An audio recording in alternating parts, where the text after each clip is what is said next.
Welcome to the Teaching Bites podcast. Here are your hosts, Fred and Sharon Jaravada. Hi, everyone. My name is Fred Jaravada, and welcome to the Teaching Bites show, where we connect you with people and ideas to take your teaching to the next level. And today we have a very special guest. This is a colleague of mine, and she's been teaching all over the place in our schools. I'm going to introduce Kira Shaw.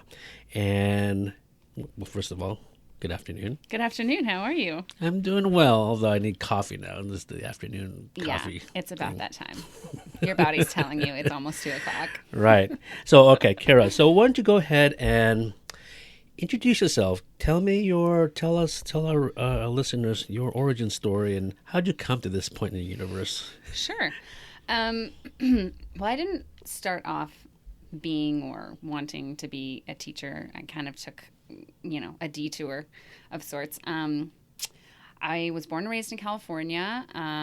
My father's a teacher, and my mom's a working artist and a teaching artist. So I kind of grew up in a household where there was a lot of teaching going on, even like at the breakfast table. And what did your dad teach? My dad taught high school for a while, mostly art, and then he taught art history. And then he became the head of the art department at the high school that I went to. Oh, that's awesome. How did that feel to have a parent being a teacher in your high school? Some days it was good and some days it was bad. Tell us the bad things. Well, when you're in high school, there's a certain persona that you want to, maybe embody, or places that you don't want to run into your dad, or things that you wouldn't want your dad necessarily to hear or awkward, know. Right? It's awkward. It's awkward, but it's, the other side of that coin is having someone, if you're really having a bad day, to go up and talk to you about it. Right. At the end of the day, knowing someone who's your family and having that closeness with somebody, looking back on it now, I think. Right. But, during the time, of course, it's awkward, it's weird. I wasn't the nicest person at all times, and I think we all can speak to those things in our adolescence.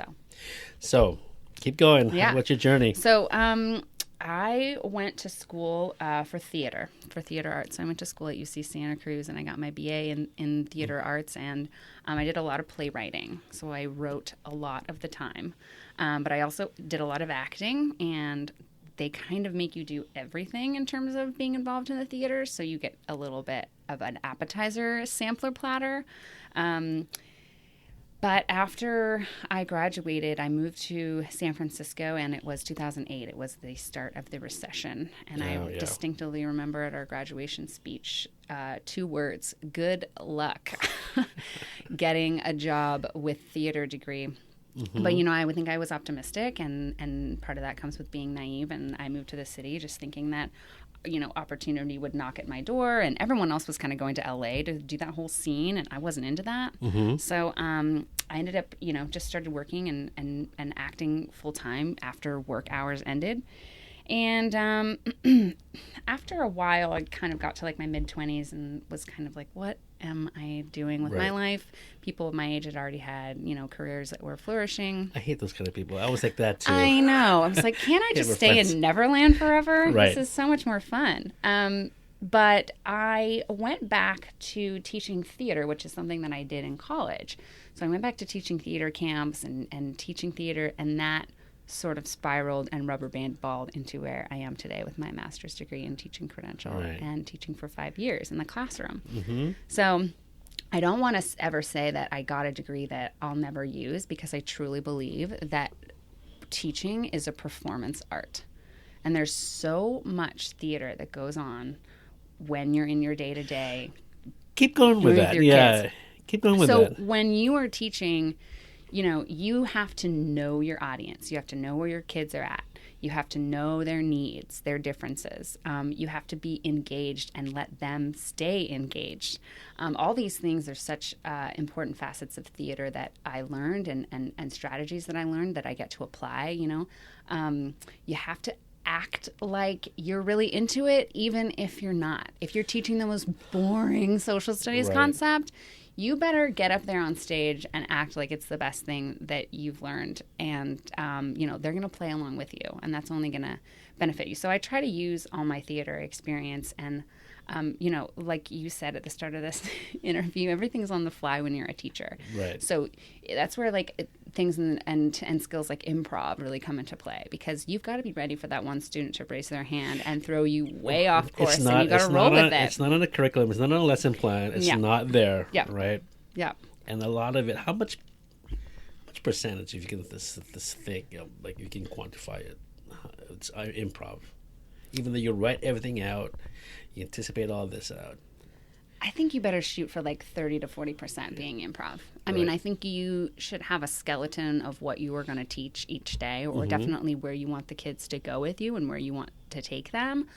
But at the end of the day, if a student raises their hand and says something that's off topic, it might benefit the other class to go there with you. I would take the time to do that. You can always get back on track, but at the same time, like, you've always got to be ready for something to go wrong, something new to happen, someone to raise their hand and say something that's completely out of left field. Right. And you've got to be able to kind of roll with it. Okay, so I'm going to get into more of that in a bit. Sure. But before that, what was that aha moment? What was that moment of like teaching? That you were like, this is the career path I wanted to choose at that moment. Or what was that moment like teaching? I want to be a teacher. I don't know if there was a singular moment per se, but there's definitely a string of moments where I felt so rewarded at the end of the day, and so sort of like involved in how my students' brains worked and what they were thinking about and how they processed that information and what made them excited, what made them want to learn. And knowing those things and trying and not knowing those things and trying to figure them out more kind of, gets you enthused about the day. Also sort of knowing that teaching goes beyond reading and writing and math. There's social emotional curriculum. There's, things like conflict resolution. There's other facets to teaching, like philosophy you can always weave in there, and, music, the arts. Like, there's so much more to it that really teaches to the whole child. And if you can figure out, what you really love to teach and how you really like to teach, then you can weave anything and kind of make your day, the best day. And so, I didn't really have like a moment where I was like, this is what I've been wanting to do my whole life. It was just a string of moments where I started, getting better at it, which is such, an invigorating feeling and a great feeling. And you feel, supported and you feel successful, and, challenging days too. So definitely a string of moments, but I also found out I was pretty good at it, So all those things just make me feel like teaching is for me. So what was the one thing that you wish you could told yourself before you started teaching? At the end of the day, you got to let it all go. At the end of the day, no matter what happened, no matter how stressed out, no matter how much you feel like you're not getting it, or they're not getting you, or you're not meeting up at the same place, or whatever incident that happened with a child or whatever, or a parent or a colleague, you got to just let it all go, because you can't bring it back the next day. You just can't. It's not going to work. So no matter what happens, no matter if you're having the worst day or the worst week or the worst month, like, you got to just let it go and come back tomorrow and start again. And I really like to say that to my kids too, because it's like, if you just come in every day and you're just are totally, you're done, like, you're done. Right. You're not going to get anywhere. So you got to just let it go at the end of the day, scrap the day, bring it back the next day with a more positive attitude, and things will start rolling again. Now, how do you get through that? Do you have like a mantra or a quote, or how do you like restart again, or be rejuvenated in 18 hours? Or 12 hours, really? Well, I mean, I always like to start out my day with the class and take a moment and take a breath. And, like, as you know, we do Espacio here and check-ins, and those are all great. But really just breathing. Right. If you have had the worst morning sitting in traffic, or someone was rude to you at the coffee shop or whatever, you got to let that go, and you got to breathe, and you got to say, today's going to be a good day. I'm going to make it a good day. Right. And as long as I can do that and I can model that for my students, hopefully they'll take away some of that and be able to employ that in their own lives when they're feeling stressed. That's great stuff. And I think a lot of teachers don't, they need to do more of that. Can you explain the Espacio? Sure. To our listeners who don't know what that is. Sure. So Espacio is a practice that we do here, Spanish for space. It's really just taking a moment of mindfulness. And I think that when I was in school, mindfulness wasn't something that was being taught. And now it's being taught explicitly, which is kind of fantastic. It's taking a moment to think about where you are in your life and in the present second of that day. So whether you are, thinking about a test coming up, or you've got some meeting with a parent later, you're not there yet. You're here, you're in your body, you are mindful of your breathing, you're thinking about how your body is in space and how your mind is in space right now, so that you can center yourself, your heart, your mind, your body, your soul for the day to start. Because none of that's happened yet, so you can't worry about that. You just got to be here now and kind of just take things as they go. So I think once you kind of reset to zero like that, it's going to make your day go a little bit better, hopefully. Yeah. Because stress is a hard thing to deal Right. with, and it's kids that are stressed too. So They are. if you can model mindfulness and meditation, and there's all different sorts of practices of just taking a mental time out. And I think the past couple of years, it's been social emotional learning. It's been surging the past couple of years, and I think a lot of it also science has finally caught up with it, and there's a lot of research happening, and it's confirming a lot of these methods or this ways of taking care of yourself. Yeah, in a way you could say it's trending, maybe. Maybe it's trending. Yeah, it's For a all trend those now. tech listeners out there. It's trending but for sure. I agree, and I think that's a good thing. All right. So, how do you inspire your kids? And I know you're talking about you do a lot of improv, and when you do that, you always have to make sure where your students, where they're at, and how they're feeling, and it can change every day. What do you do? How do you inspire your students? Well, I think I like to emphasize, just like I said before, staying positive and really not being afraid to make mistakes. I think that's a big misconception that kids somehow have already learned the moment they get kind of into kindergarten, is that mistakes are bad, being wrong is bad. So if I can inspire kids to celebrate their mistakes and think about them as these beautiful learning moments instead of these high impact stressors that sort of just black out the rest of your day, I think I would like to say that's how I'm inspiring the kids. And I mean inspiring about learning too. Like if I don't know the answer to a question, I'm not going to pretend like I know the answer. I'm going to go, that's a really great question. I am inspired to learn the answer to that question along with you if you want to take that time with me or whatnot. So I think it's just about those little small moments where you can inspire your kids and to just love learning in all, shapes and sizes. I like how you said that. The beautiful learning moments. And asking questions, and it's okay to not know as a teacher sometimes. Yeah. A lot of times. Yeah. Right? Yeah. And I don't think pretending to know is doing anybody any favors. Because if I'm totally wrong, then I'm giving misinformation, and if I need to say that I don't know this right now. Right. But I'd love to figure it out. Let me get back to you. On oh well moment, can you share an oh well moment of a time where something that you planned but it didn't turn out the way you wanted, and how you There's changed it, or There's how you tweaked lots it? of those. Pick one. I think one of the first times that I was being observed for my master's program, you spend hours writing these lesson plans because you're being graded on them, and because you're getting observed by X amount of people or people that you care about their opinion. And when it doesn't go well, oftentimes things tend to spiral and keep not going well. And I think one of the first times that I was ever observed, I just had a panic moment and it just all fell off. And after meeting with my supervisor after the lesson, you know, she could tell I was just really deflated, and it was just kind of like a bummer moment.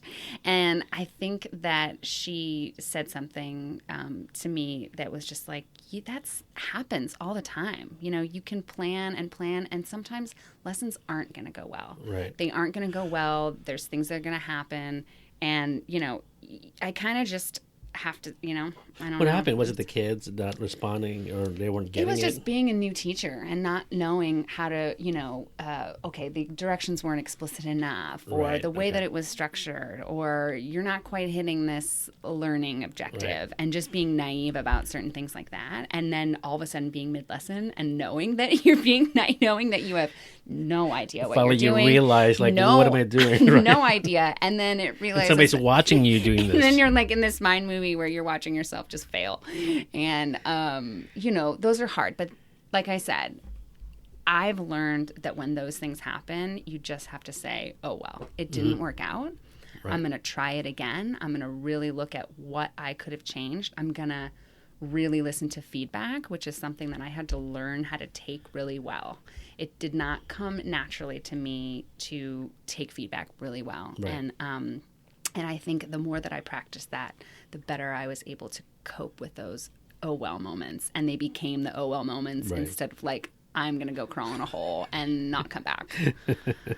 Okay, so that was an oh well moment, but was there another challenge, or can you remember a time where your biggest challenge in teaching, or something happened, or what do you want to improve on, or something like that, you know? Mathematics. What about it? I think math is a challenging subject for me. Going into teaching, I had a big fear of how well I was going to do in that area. And it is still a really big challenge for me, but... Wait, before that, Yeah. which grade are we? You taught kindergarten. I did teach kindergarten, so that was not so much of a challenge. Although I did have some sleepless nights where, Okay. you know, I just thought, how am I even going to do this? You know, Right. what if I'm teaching this wrong? What if they don't get it? What if, you know, X, Y, and Z? Fourth grade math definitely was a challenge for me. My first year as a teaching associate, you know, I hadn't done the curriculum before. I hadn't run the program before. I didn't know sort of the tricks and the tips and you know, everything that you get with years and years and years of teaching the same curriculum. And I think that's a hard pill to swallow, because I go into things and I automatically want to be really great at them, and that's not always the case. And I knew that that was going to be the case of teaching math. So I think just in the way that our program, or Singapore math, is structured and taught, and was challenging for me the first go around. Particularly things that I found like bar modeling. We didn't do that when we were in school, and it was really challenging for me to basically learn it as a student and then go up there and act like I'm some teach it. expert Right. at it, because that's not going to work. They're going to see right through that. And when I did start to make mistakes, or getting nervous, or, you know, feeling like, you know, just those new practices that I hadn't done before. What is Singapore math? I haven't taught that yet. So we use a Singapore math program, and like critical thinking based. okay. It uses a lot of heavy math language to ask really simple questions. So oftentimes it's basically the opposite of like rote math challenge. So it is rote opposite math. from the rote math, okay, memorization, all that. Yeah, it's Okay. opposite than that. It wants to take See, I thought you. the other way around. Okay. It wants to take you that much further, right? So in particular, like I was talking about the bar modeling and the word problem questions, you know, they're more complex. They ask for higher level. They're multi-step.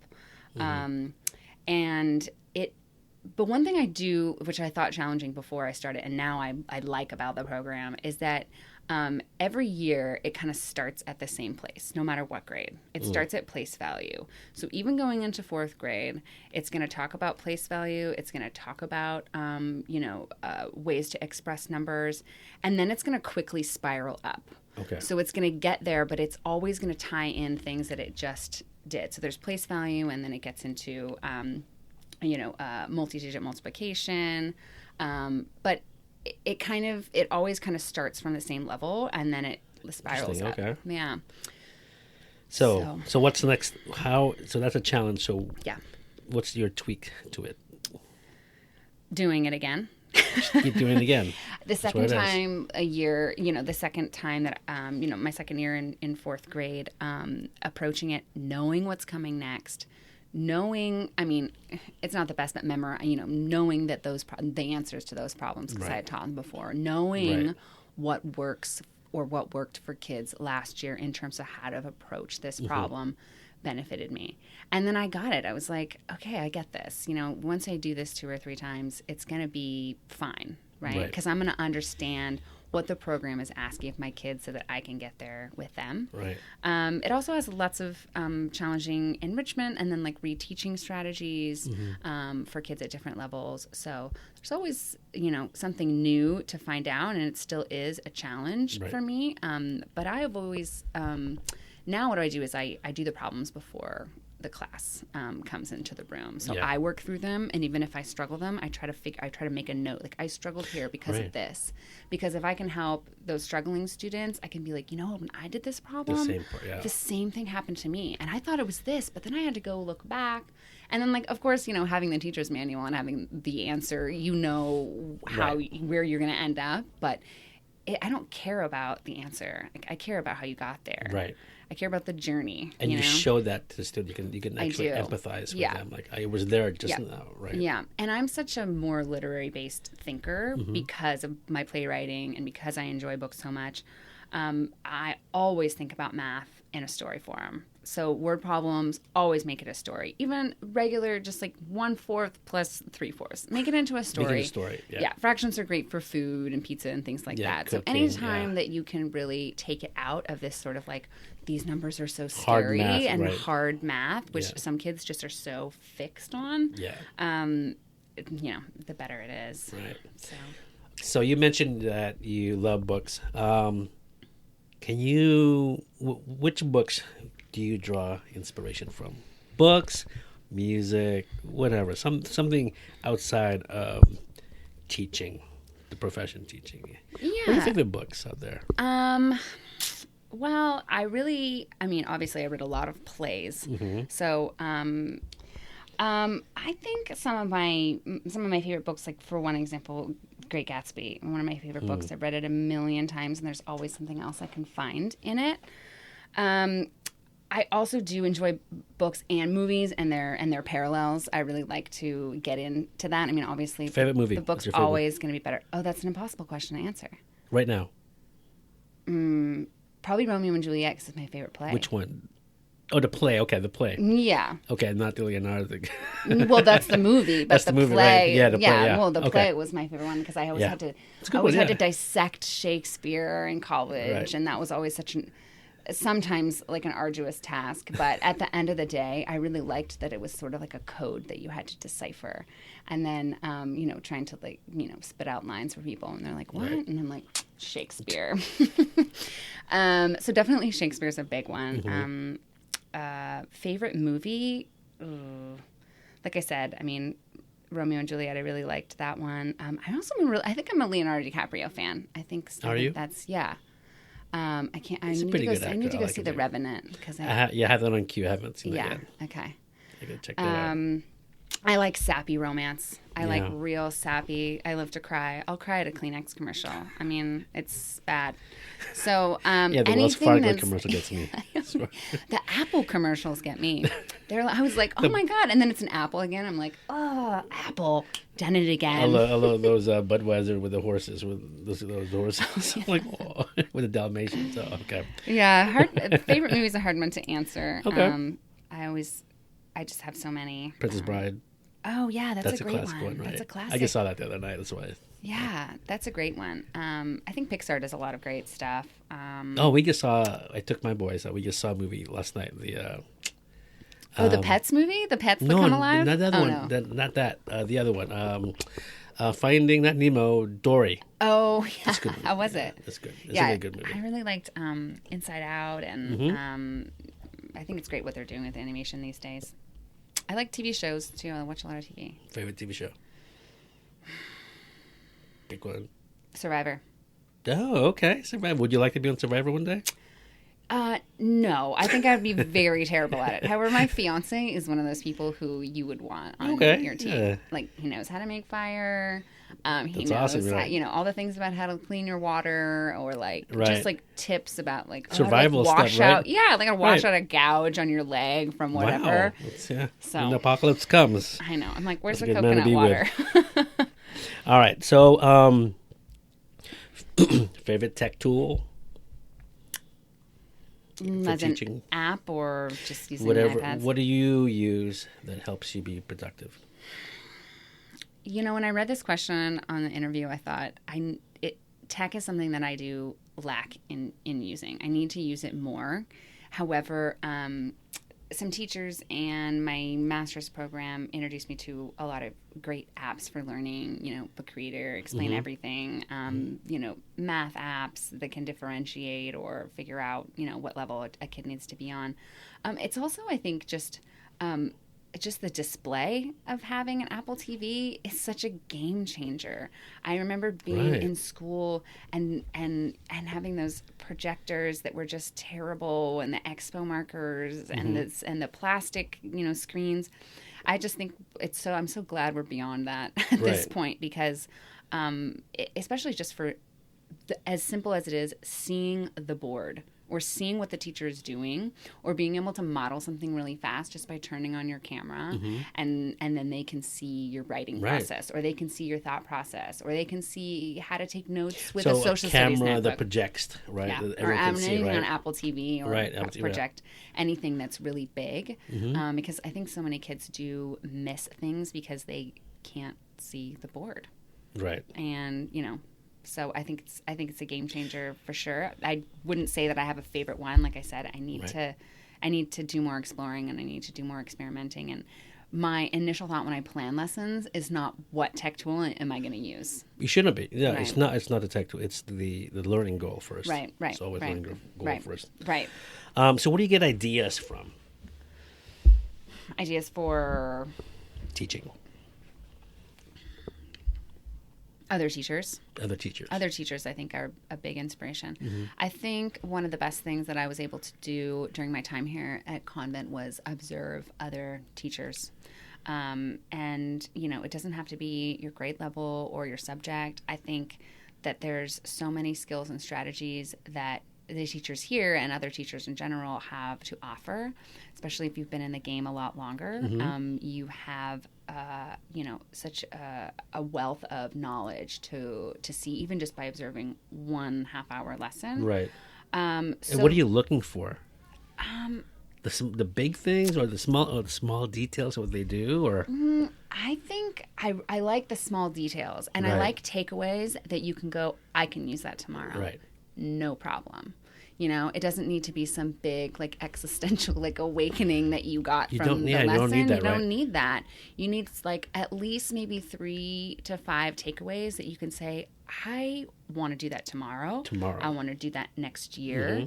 That's a really great idea. I wonder how it could work in my classroom.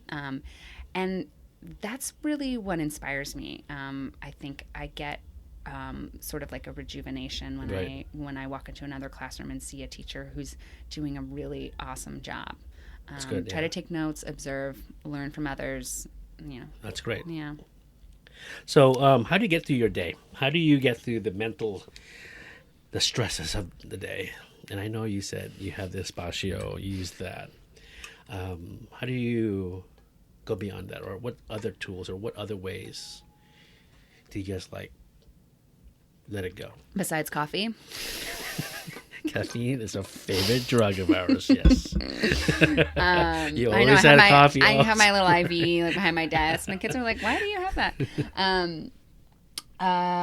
I try again, and like I said before, find the small moment when a kid is so engaged at your read aloud and they look at you. You've never seen them look that way at somebody.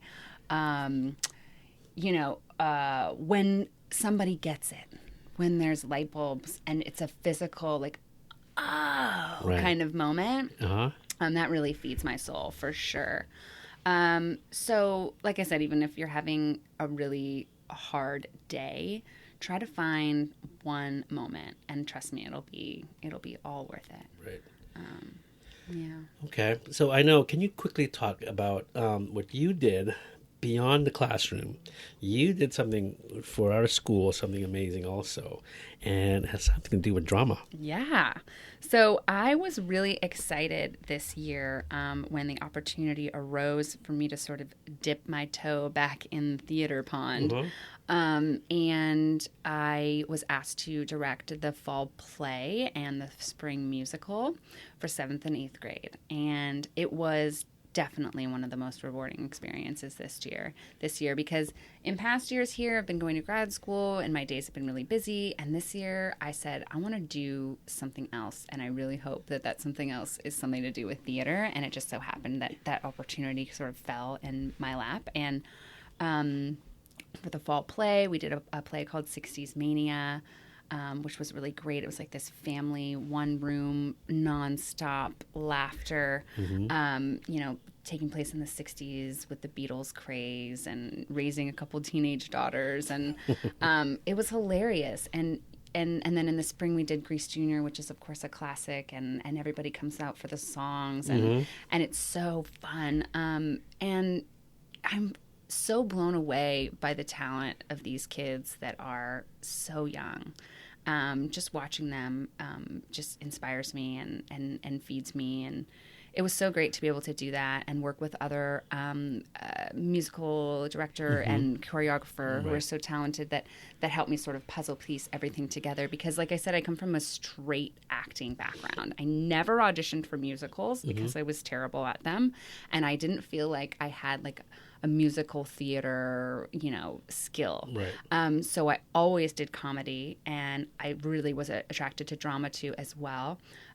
So I have a sort of skill that I bring to the table. So when we did Grease Jr., I was like, this sounds really great, but we need someone who can play the piano and teach the songs and dance, because I can't do any of those that anyone would want to watch.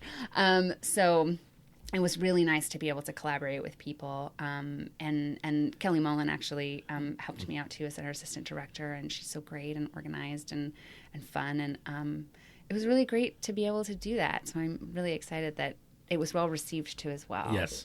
Yeah. We heard a lot of good things about it. I saw some video clips on that.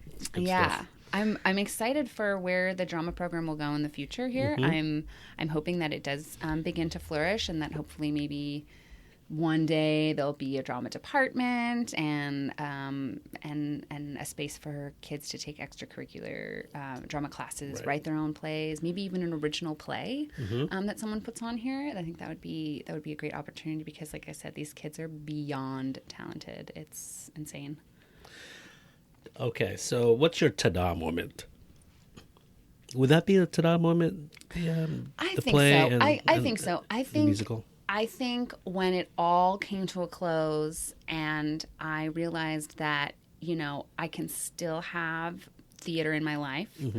I don't need to write that off as a detour that I took and ended up somewhere else. I can combine things. I can do everything. If I want to go out and try to be, a drama director in the future for kids in schools, that's a possibility for me. And I think knowing that, and then knowing that also my teaching training has aided me in that process to become a better director, to become a better actor. So I think in just knowing that I was able to combine these two things that I love was a definite, a life aha moment, if you will. So that's really exciting, because I think sometimes when you're growing up or when you're in college or whatever, you feel like you have to be one thing. You ask kids all the time, well, what do you want to be when you grow up? Or I want to be this, or I can't be this because I'm going to be this. And I just think that kids should know, especially, that you can be whatever it is that you want, and you can be that over and over, and you can be multiple things. I'm not just a teacher, right? So, I'm a gardener, and I'm a yoga practicer, and a singer, and all these things. And I think it's important that we translate that to your kids to be multifaceted and to go after your dreams, plural. And not be hindered by the fact that I need to be one thing and I need to stay in this lane because I identify it as being successful or whatnot. I think being successful is being good at a lot of different things and following your dreams. That's amazing. That's good stuff right there. I like the dreams, the plural. Yeah. Right? We don't just have one dream. Yeah. Yeah. But the plural. I like that. Okay. Yeah. So give the teachers a time-saving tip that you do. I think it's to advocate for your time, because as a teacher, you are pulled in a million different directions at any time of your day. If you let people, for lack of a better word, take advantage of that, you will lose your time, which is, as you know, very precious to teachers. So be very explicit, if a parent calls and they feel like they really need to speak to you, say, I have this much time. If you can talk then that's great. Otherwise, it turns into a slippery slope and your time might just go slowly out the window. Be explicit with time with your kids. You have X amount of time to do this. That's what we have. Be very clear. And I think... say what you mean and mean what you say. I'd really like to talk about this right now. I don't have time. Let me shoot you some time later, because I know teachers who love to talk, and that's great. However, I need to get some stuff done. Right. And otherwise, I would have no time if I just sat here and talked right. forever. So I feel like as much as you can advocate for your time, the better, and be explicit without being harsh. And I think there's a medium ground to do that in. Make sure that you are taking care of yourself. Because that's really important. I mean, you're no good to anybody if you're tired, or if you don't have any time, or if you're just, giving it away. So that would be, I think, also one of the best advice to teachers. Would that be your best advice to teachers? Yes. Yeah. Because I think it's really important that that other people understand how busy teachers are and how much they really have to do in such a short amount of time. So being really explicit and advocating for that time and how much time you're giving to other people, I think is really important. Lots of times it can feel like I have to do this, or I have to put this much time into doing things. And that's fine, but that might not necessarily always be true. Right. Okay. All right, Kira. So we're going to close this out real soon, sadly. I need to advocate for my time.